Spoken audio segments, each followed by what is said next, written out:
Hi friends, நம்ம விஜய் மல்லி ஸ்டோரியில் வந்துட்டு மல்லி வந்து ரேணுக்காக கதை சொல்கிறதுக்காக தான் வந்து இங்கே வர சொல்லிட்டு இருக்கா அப்படின்னு சொல்லிட்டு நிஷா கிட்ட கதிரேஷன் சொல்லிட்டு இருக்காரு. ஆனால் வந்து அவள் கதை சொல்ல வரால, இவங்க ஏதோ ஒரு கதை சொல்லி மல்லியை கூப்பிட பார்க்குறாங்களா அப்படிங்கிறது தான் வந்துட்டு பெரிய கொஸ்டின் மார்க்கில் போயிட்டுருக்கு. உண்மை அது தாங்க, இவங்க தான் அவங்கக்கிட்ட ஏதோ ஒரு கதையை சொல்லி மல்லியை கூப்பிட்டுட்டு வந்து இங்கே உட்கார வைக்கணும் அப்படின்னு நினச்சிட்டு இருக்காங்க. மெயினாக மல்லி வந்துட்டோம் அப்படின்னா வந்துட்டு அவங்க ஒரு வேலைக்காரி மாதிரி உங்களுக்கு வேலை பார்த்து வைப்பாங்க அப்படிங்கிற ஒரு நோக்கமும் இருக்குது. அதே டயத்தில் இவங்க சாதிக்கிற விஷயம் எல்லாமே சாதிச்சிடலாம் அப்படின்னு தான் இருக்காங்க அப்படிங்கிற மாதிரி தான் வந்துட்டு எபிசோட்ஸும் கொண்டு போயிட்டு இருக்காங்க. அவங்க மனசளவில் வந்து பார்த்திங்கன்னா மல்லி கூட இருக்கிறது பயங்கர கம்ஃபர்டபுளாக இருக்குது அப்படிங்கிற மாதிரி தான் வந்துட்டு இப்போ வந்து சுடராக நடிச்சிட்டு இருக்க ரேணுகாவை நடிச்சிட்டு இருக்க சுடரும் வந்து நினச்சிட்டு இருக்காங்க. அவங்களுக்கு கூட தெரிஞ்சிருச்சு மல்லி வந்து ரொம்ப நல்லவ அப்படின்னு சொல்லிட்டு. பட் ஆனால் இவங்களுக்கு ஏன் ஒன்றுமே புரிய மாட்டேங்குது அப்படின்னு தான் தெரியல.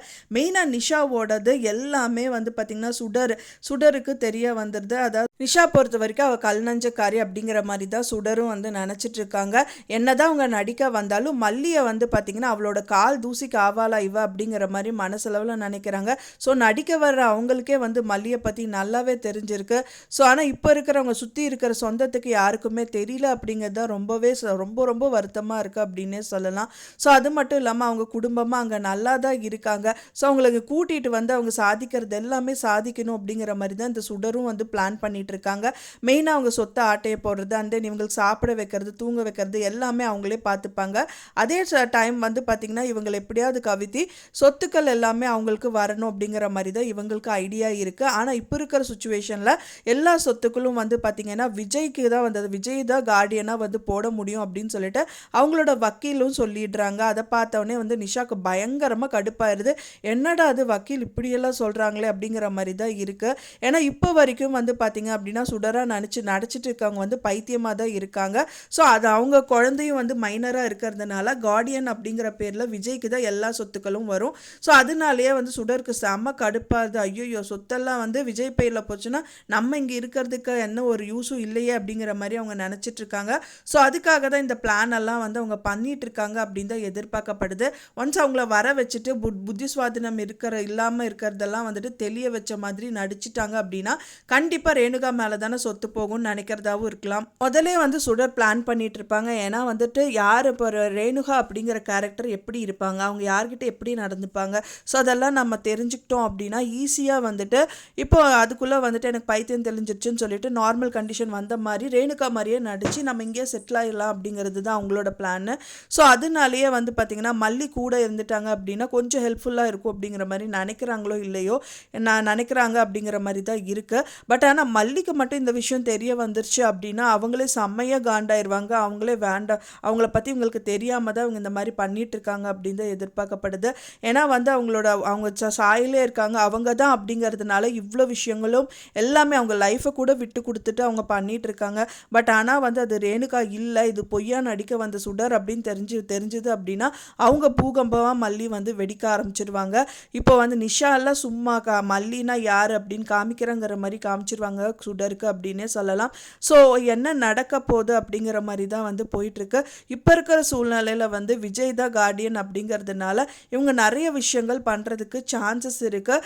ஏன்னா வந்து கண்டிப்பாக வந்து புத்தி சுவாதீனம் இருக்கிறாங்கங்கிறனால தான் இந்த விஷயங்கள் எல்லாமே விஜய்க்கு போகிறதுனால தெளிவாயிட்டு பண்ணுறதுக்கு பாசிபிலிட்டிஸ் இருக்கிற மாதிரி அதுக்கும் நடிக்கிறதுக்கு இவங்க தயாராக தான் இருப்பாங்க.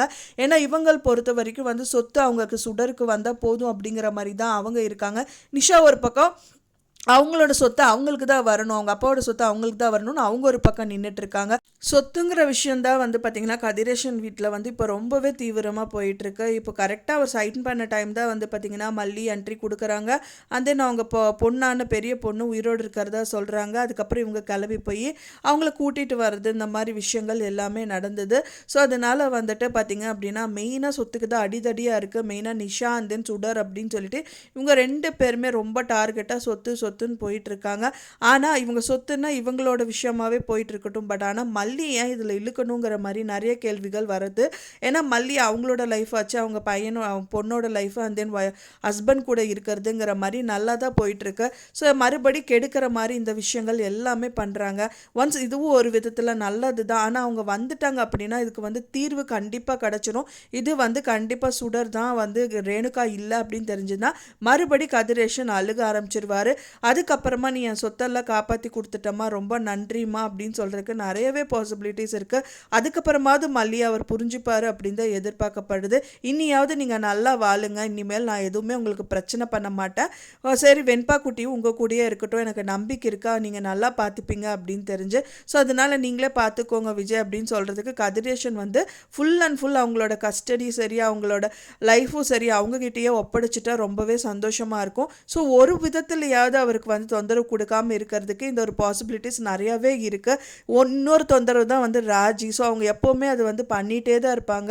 அதனால அது வந்து அவங்க ஈஸியாக ஃபேஸ் பண்ணிப்பாங்க. மெயின் பிரச்சனையாக இந்த பிரச்சனை முடிஞ்சிட்டா நல்லாயிருக்கும் அப்படின்னு தான் நானும் நினைக்கிறேன். ஃப்ரெண்ட்ஸ், நீங்களும் அதை தான் எதிர்பார்ப்பீங்க அப்படின்னு நான் நினைக்கிறேன். நான் சொன்ன இந்த தகவல் உங்களுக்கு பிடிச்சிருந்தா மறக்காமல் லைக் பண்ணுங்கள், ஷேர் பண்ணுங்கள், கமெண்ட் பண்ணுங்கள், சப்ஸ்கிரைப் பண்ணுங்கள். மேலும் இன்னொரு மல்லி சீரியல் அப்டேட்டோட நெக்ஸ்ட் மீட் பண்ணுறேன். தேங்க்ஸ் ஃபார் வாட்சிங் மை டியர் ஃப்ரெண்ட்ஸ். நெக்ஸ்ட் வீடியோவில் பார்க்கலாம்.